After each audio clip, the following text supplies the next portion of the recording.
Okay, Chapter 13, A Big Problem. Well, what is it? I cried. What is his crime?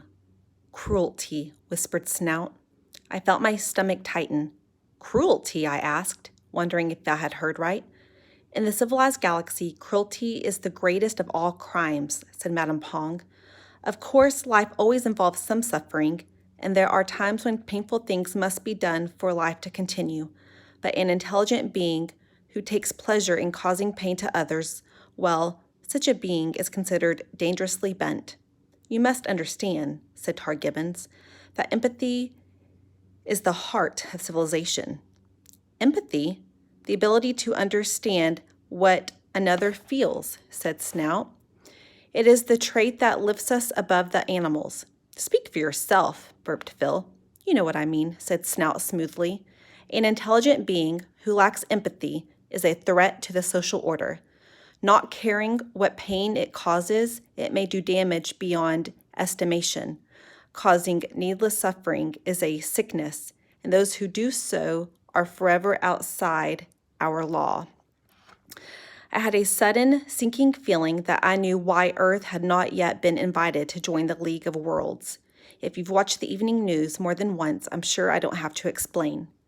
Just how cruel is this guy? I asked, hoping that if cruelty was a crime, squashing bugs against the heads of innocent kids might be enough to get BKR in the kind of trouble that would send the Galactic Patrol across the galaxy to capture him.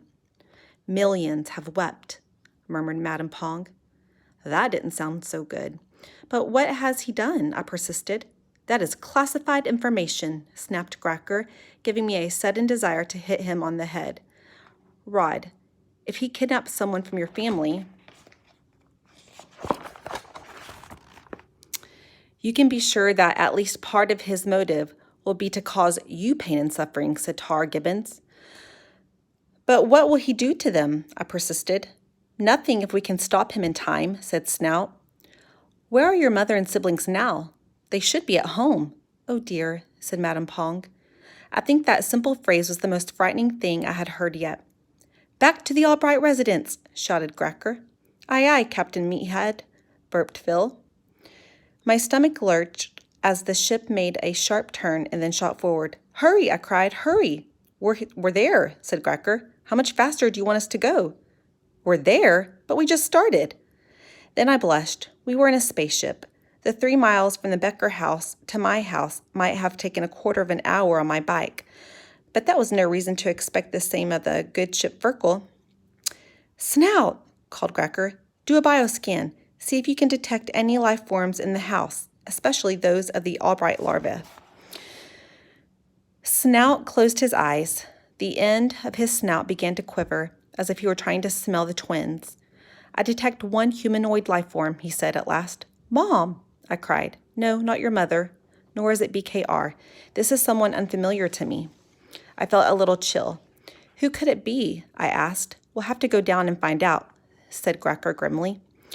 While Phil landed the Firkle in the apple tree behind the house, Gracker handed me a wide belt. Strap this on, he said. What is it? Rocket Pack, standard issue, same as I use. Basically, an anti-gravity belt with thrusters for control. Use the buttons on the front to direct yourself. Madame Pong looked worried. Gracker, do you think? Madam, he said, holding up a green hand, this is a captain's decision. Rod must accompany us, and the belt is the only efficient way for him to do so. She closed her eyes and nodded her head. Then she turned to me and said, Be careful, young one.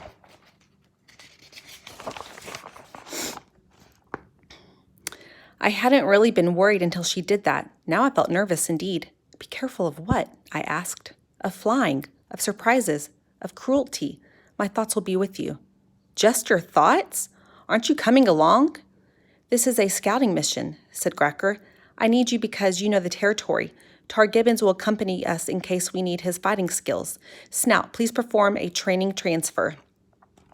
Before I could ask what a training transfer was, Snout had placed his long fingers at the sides of my head. Close your eyes, Rod, he whispered, standing as close as he could without jamming his long face into mine. And whatever you do, don't move. I did as he asked.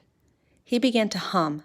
Suddenly, My mind was filled with an image of the control panel at the front of the rocket belt.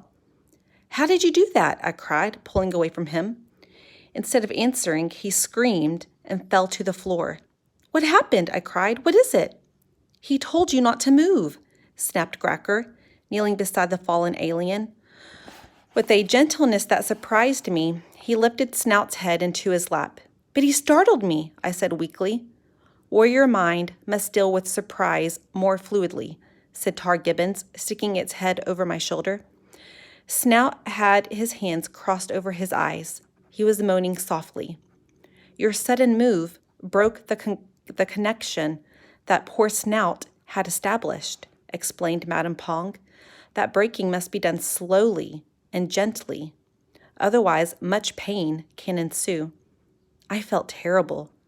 "I am sorry," I said, kneeling beside Snout and touching his hand. His long fingers crossed over mine. The skin felt like fine leather stretched over sticks. "No matter," he muttered. "No matter. See to the children." "Come, Earthling," said Gracker, getting to his feet. "Madame Pong, will you take my friend to the healing table? We must move on to the task at hand."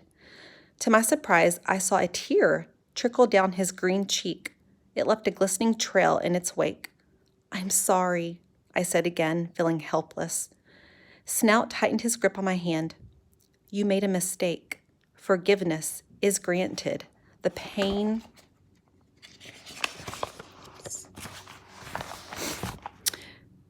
will pass. It is not the pain of cruelty. Forget me. Save the children."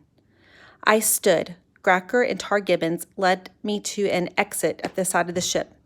The door opened. I looked down and nearly fainted. I had climbed this old tree plenty of times, and I knew it well. I had often stood on this very branch. It was about 12 feet above the ground, but now that I was only 2 inches high, about a 30th of my normal height, I felt as if I was standing at the edge of a skyscraper. "Go ahead," said Gracker. "Jump." I didn't move. "Jump or I'll have to push you. We have no time to waste." "Gracker, wait," said Tar Gibbons. "We can't be sure that the training transfer was effective, especially since—" The warning came too late. Gracker had already given me a push, a small push, to be sure, just enough to knock me off the branch. Screaming, I hurtled toward the ground so far below. Join me tomorrow. Even though it's Good Friday, I'll read Chapter 14, Bonehead.